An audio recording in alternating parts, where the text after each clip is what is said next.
सुप्रभात बच्चों।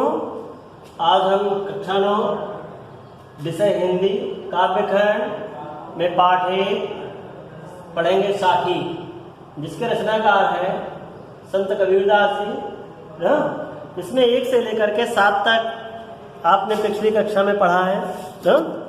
आज हम 7 से आगे पढ़ाएंगे, यानी 8 से लेकर के 15 तक। इसमें जो पहला है, देखिए, अनसड़ियाँ झाई पड़ी पंथ निहार निहार, जी भरया छाला पढ़या राम पुकार पुकार।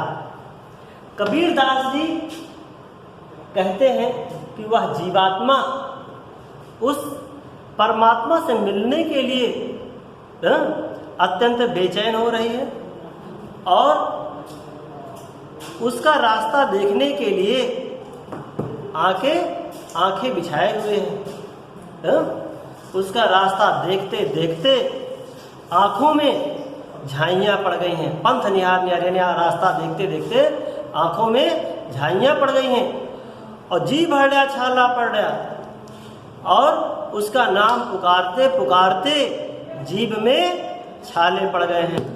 अर्थात कबीरदास जी का कहने का तात्पर्य यह है कि जब तक हृदय में उस परमात्मा के प्रति सच्चा प्रेम नहीं होगा, तब तक उस परमात्मा की प्राप्ति नहीं होगी न?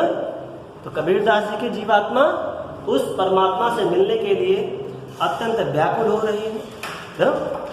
उनका रास्ता निहारते निहारते देखते देखते उसकी आंखों में झाइयाँ पड़ गई हैं, फिर भी उस परमात्मा की उसे प्राप्ति नहीं हुई है।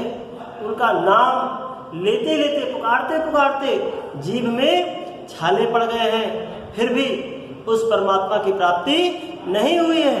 कबीरदास जी का कहने का तात्पर्य है कि उस परमात्मा की प्राप्ति तभी होगी जब हृदय में उसके प्रति सच्चा प्रेम उत्पन्न होगा। ठीक है बच्चों, अगला देखो। झूठे सुख को सुख कहता हूँ, मानत है मन मोद, जगत चवैना काल का, कछ मुख में कछ गोद। कबीरदास जी कहते हैं कि आप इन सांसारिक झूठे सुखों को आप सुख कहते हो, जबकि यह सारे सुख नष्ट हो जाने वाले हैं, समाप्त हो जाने वाले हैं, और तुम इन सुखों को सुख मान करके, सांसारिक सुखों को सुख मान करके मन ही मन मोद मतलब खुश होते रहते हो। जगत चबैना काल का, कबीरदास जी कहते हैं संसार काल के चबैने के समान है, चबाने वाले चने के समान है, जो उसके कुछ मुख में है और कुछ जो गोद में पड़ा हुआ है उसको भी वह धीरे धीरे चबा ही डालेगा। तो कबीरदास जी क्या कहते हैं कि आप इन सांसारिक झूठे सुखों को सुख कहते हो, जो कि नाशवान नश्वर हैं, यह एक दिन नष्ट हो जाने वाले हैं न? और इन सांसारिक सुखों को सुख मान करके मन ही मन खुश होते रहते हो न? या भूल जाते हो कि यह संसार उस काल के चबाने वाले चना आदि चबैने की तरह है, जो कुछ उसके मुख में है और कुछ जो गोद में पड़े हुए हैं उनको भी वह धीरे धीरे चबा ही डालेगा। ठीक है, अगला देखिए 10 नंबर। जब मैं था तब हरि नहीं, अब हरि है मैं नाही, सब अंधियारा मिट गया जब दीपक देखा माही। कबीरदास जी कहते हैं जब मुझ में मैं मतलब अहंकार की भावना थी तब हरि नहीं, तब मुझे हरि की कृपा की अनुभूति नहीं थी, उनका अनुभव नहीं हुआ, और जब मुझे अब हरि की महिमा का ज्ञान हो गया है तो मेरे अंदर से जो अहंकार था वह समाप्त हो गया है। सब अंधियारा मिट गया जब दीपक देखा माही, जब हृदय में ज्ञान का प्रकाश, दीपक के ज्ञान का प्रकाश हुआ, तब हृदय का सारा अज्ञान रूप अंधकार समाप्त हो गया। कबीरदास जी क्या कहते हैं, फिर से सुने। जब मुझ में अहंकार की भावना थी तब उस हरि की कृपा की अनुभूति नहीं थी। आज जब हरि की कृपा की अनुभूति हो गई है, तब मेरे अंदर का जो अज्ञान रूपी अंधकार है, मेरे अंदर का जो अहंकार था वह पूरी तरह से समाप्त हो गया है। सब अंधियारा मिट गया जब दीपक देखे हमारे। जब मेरे हृदय में ज्ञान रूपी दीपक प्रज्वलित हुआ, तब सारा अज्ञान रूपी अंधकार दूर हो गया ना। तो अर्थात अज्ञान रूपी अंधकार को दूर करने के लिए ज्ञान रूपी दीपक को जलाना आवश्यक है, और उस परमात्मा को पाने के लिए हृदय से अहंकार को भी दूर करना जरूरी है ना। अगला देखिए,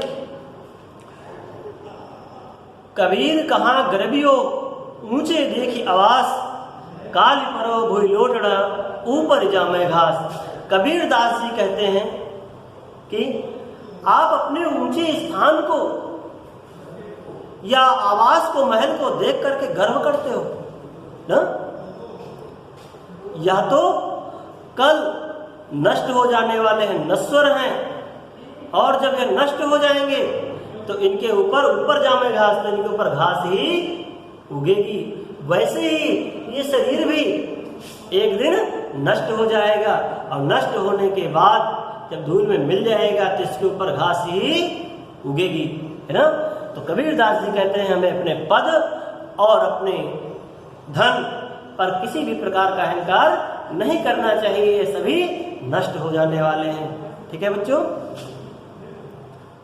अगला देखिए, यह ऐसा संसार है जैसा श्यामल फूल, दिन दसके व्यवहार को झूठे रंग न भूल। कबीर दास जी कहते हैं जो यह संसार है श्यामल के फूल की तरह सार रहित है ना। जिस प्रकार से श्यामल का फूल बड़ा आकर्षक होता है, और तोता उससे आकर्षित होकर के उसी के चक्कर काटता रहता है, लेकिन उसको अंत में क्या मिलता है? रूई ही मिलती है ना। तो उसी प्रकार से कबीर दास जी कहते हैं कि इस संसार की नश्वरता पर प्रकाश डालते हुए कहते हैं, यह संसार श्यामल के फूल के तरह आकर्षक तो है, लेकिन इसमें सुगंध नहीं है, सार रहित है। इसलिए जो हमें दिन दस के व्यवहार, जो हमें कुछ दिनों का जीवन मिला हुआ है ना? एक तो मनुष्य का जीवन इतनी आसानी से मिलता है ही नहीं है, और मिलता भी है तो बहुत कम समय के लिए होता है। इसलिए इसको अनैतिक कार्यों में लगा करके अपने जीवन को नष्ट नहीं करना चाहिए। कबीर दास जी कहते दिन दस के व्यवहार को, ये जो हमें जीवन मिला है 10 दिनों का है, इसके बाद नष्ट हो जाएगा। इसलिए इसे हमें सांसारिक झूठे रंगों में फंसा करके भूलना नहीं चाहिए। जिस प्रकार से तोता श्यामल के सुंदरता से आकर्षित होकर के उसके चक्कर काटता रहता है, उसमें पड़ा रहता है, किंतु अंत में क्या मिलता है? उसे रूह ही मिलती है, सुगंध भी नहीं मिलती है। वैसे ही यह संसार भी है ना। तो इसे पुनः देख लीजिए। कबीर दास जी इस संसार की नश्वरता पर या असारता पर प्रकाश डालते हुए कहते हैं कि यह संसार ना श्यामल के फूल के समान बड़ा ही आकर्षक है, किंतु इसमें जिस प्रकार श्यामल के फूल में सुगंध नहीं है, वैसे इसमें भी कोई सार नहीं है। इसलिए जो मनुष्य का जीवन मिला हुआ है, ये बहुत कम समय के लिए मिला हुआ, थोड़े से के समय के लिए मिला हुआ है। इसे झूठे रंग में फंसा करके इसे नष्ट नहीं करना चाहिए, क्योंकि जिस प्रकार से तोता उस श्यामल के फूल से आकर्षित होकर के, ठीक है, आकर्षित होकर के उसको मंडराता रहता है उसके ऊपर, लेकिन अंत में उसे रूई ही मिलती है, वैसे ही संसार में पड़ करके मनुष्य उसे भी अंत में मृत्यु ही मिलती है। ठीक, यही अवसर चेत्या नहीं, पस जो पाली दे, राम नाम जाना नहीं, अंत पड़ी मुख से। कबीर दास जी कहते हैं ये जो मनुष्य का जीवन है बड़े ही सौभाग्य से मिलता है। पता नहीं कितने जन्म जन्मांतरों की साधना के बाद यदि इस समय आप सचेत नहीं हुए, जागरूक नहीं हुए, ज्ञान नहीं प्राप्त किए, पस जो पाली दे और पशुओं की तरह शरीर को पालते रहे, यंत्र बनाते रहे, राम नाम जाना है, राम के नाम को नहीं जाना, तो अंत पड़ी मुख से, अंत में मृत्यु होने के बाद मुख में धूल ही पड़े, धूल या राख ही पड़ेगी, है ना।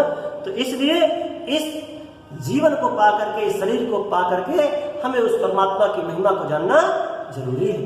ठीक है, अगला देखिए, यह तन कांचा कुंभ है, लिए फिरे था साथ, और ढबका लागा फूट गया, कछु न आया हाथ।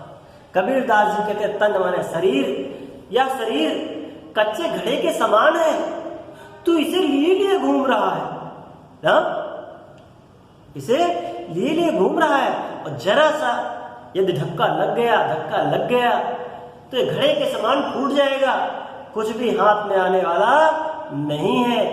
इसलिए कबीरदास जी कहते हैं जो शरीर मिला हुआ है, जो साधन मिला हुआ है, इस साधन का हमें ज्यादा से ज्यादा सदुपयोग कर लेना चाहिए, उस परमात्मा की भक्ति में लगाना चाहिए। परमात्मा की भक्ति का मतलब संसार का कल्याण करना चाहिए, है ना।